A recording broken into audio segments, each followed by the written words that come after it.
we're in Lisbon. Yes, as you can see, we are in Lisbon.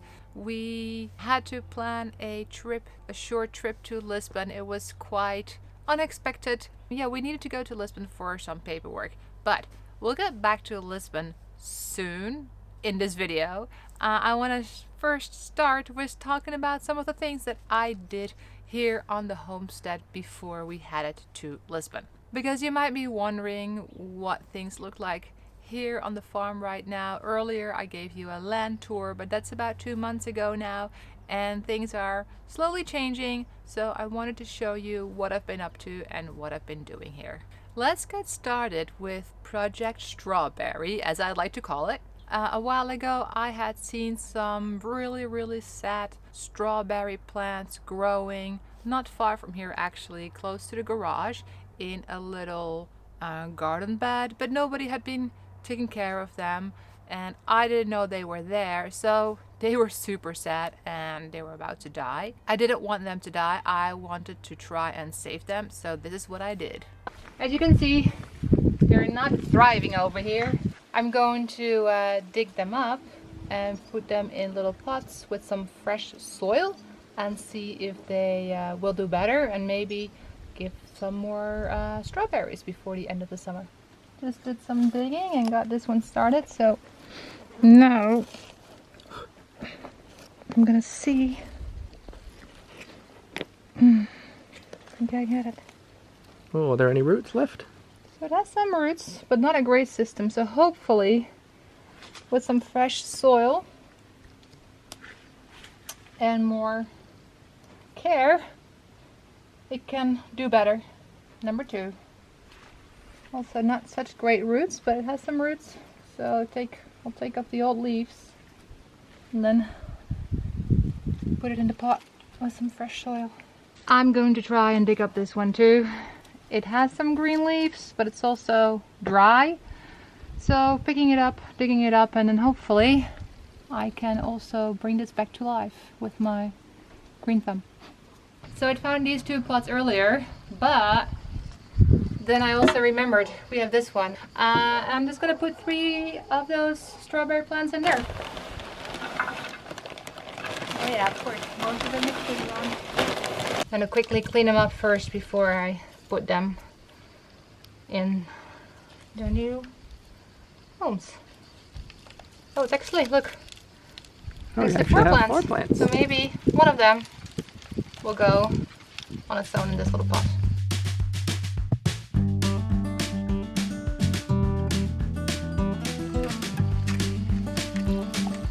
Here they are. 4 little strawberry plants. Hey, I'm gonna give it a try, and who knows, maybe we'll have a strawberry or 2. It's the end of August, start of September.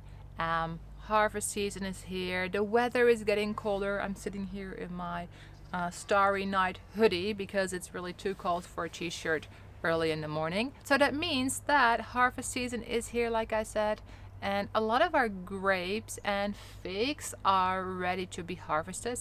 So that is something I also did.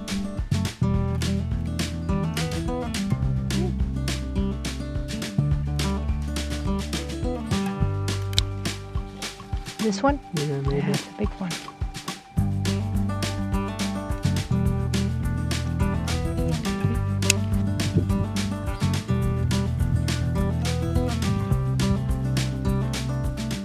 Yeah, it's bursting open at the bottom.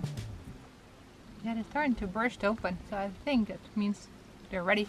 I hope to get a lot more figs still from the tree, and I hope I can make a little fig jam with the figs, or yeah, something else that's super easy, because I can't do any baking yet because right now we don't have an oven yet, but hopefully that's something we can get in the near future, so we can bake a lot of things with all the stuff that we will be growing. With the weather changing, the weather getting cooler, we also started working on one of the water tanks. We wanted to make it leak proof. Currently there seems to be a small leak in there, and as the weather gets colder, probably next month, we're going to start to have some rain, and what we wanted to do is to prep one of the tanks that we have to seal it up so when the rain comes, we can actually collect the rainwater into the tank and save it and then use it again in spring or even in autumn and winter as I start to grow some of the winter crops. Unfortunately, the water didn't stay in the tank as we went to Lisbon, so that means we need to take a closer look at the tank and decide where the leak is, try to find the leak, and then eventually seal the tank so the water can actually stay in the tank. Then Lisbon. This was the first time for us to visit Lisbon, and first time we went there was last year when we first came to Portugal to see whether we'd like the country or not and could possibly live here. This time we had to go because Miguel had to go to the embassy of the US, to get some paperwork that he needs for his residency. So yeah, we made it a 2-day trip, 1 night because of the timing and the transportation. It was easier to spend the night there and have 2 days.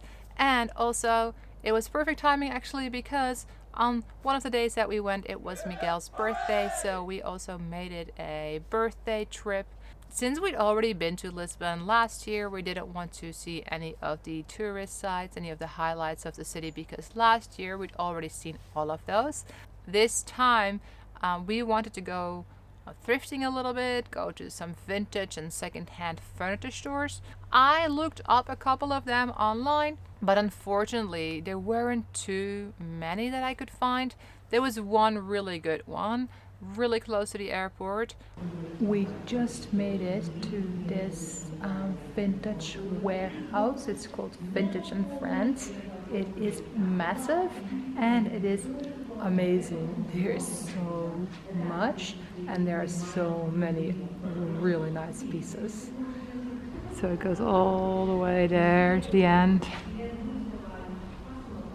and it's like all the way to where those windows are. It's huge. Little light box. You love it? I love it. It's cool here. There's so many good pieces.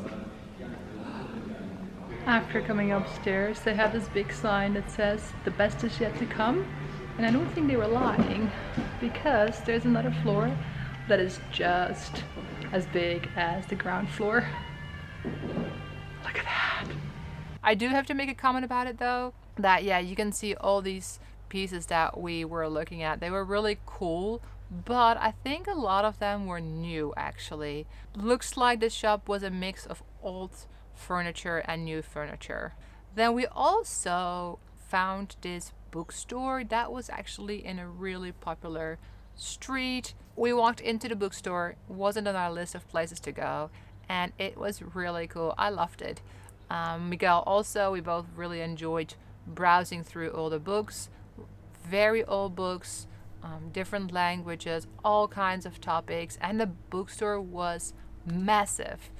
The rest of the time we just walked around. We went to a specialty supermarket that we wanted to visit where we bought some things. We had a lot of coffee. We had a really nice lunch somewhere. We had a birthday dinner for Miguel's birthday. So yeah, that was really nice. We just walked around a lot actually, and I'm sure you've seen all the reels and the TikToks about Lisbon and Porto also, about how Google tells you that it's only a 10-minute walk, but then you need to go up all the hills and down and it takes you forever. Actually, I was worried about that, but not after I got a pair of shoes from the Fitville. They were super kind and they sent me a pair of sneakers. And if you haven't heard of the Fitville, it's a shoe brand. They have a lot of different kinds of shoes. They have work shoes, sneakers, walking boots, sandals, all types of shoes.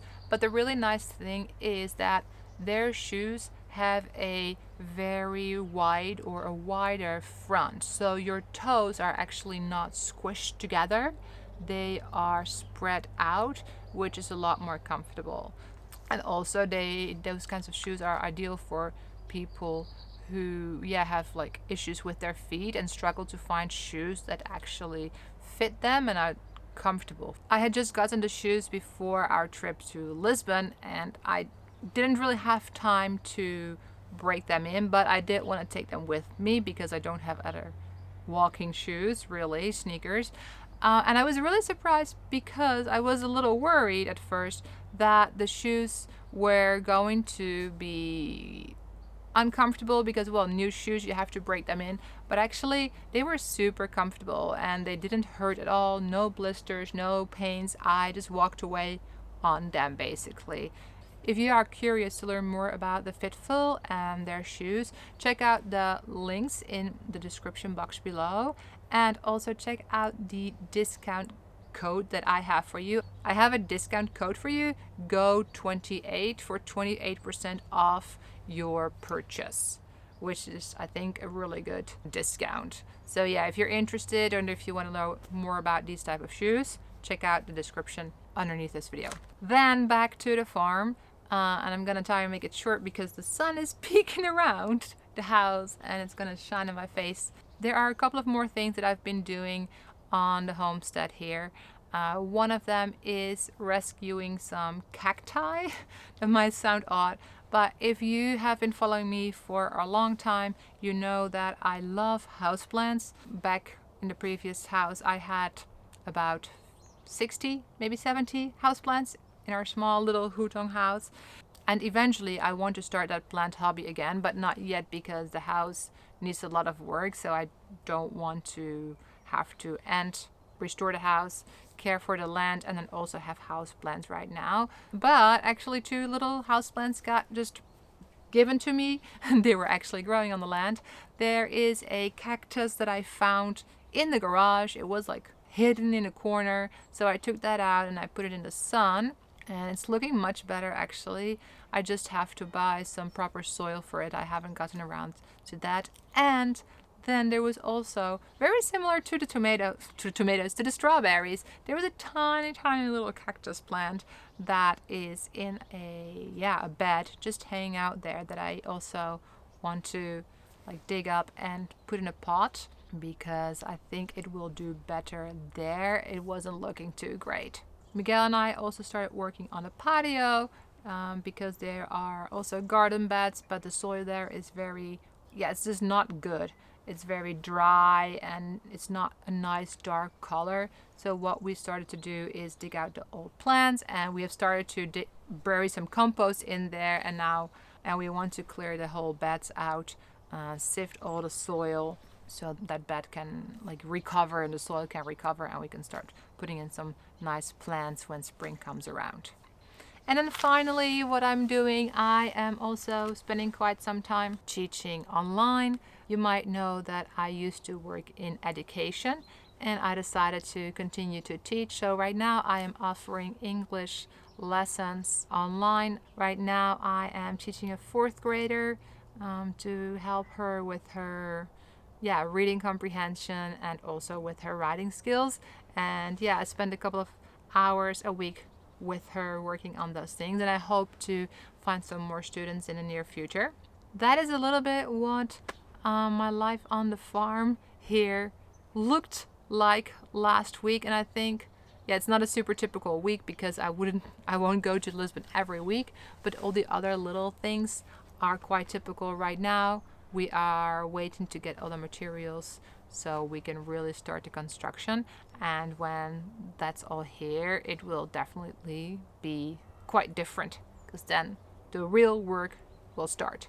And if you want to see more, you can always watch the land tour that I did 2 months ago. Thank you for watching, and I'll see you in the next video. Bye bye.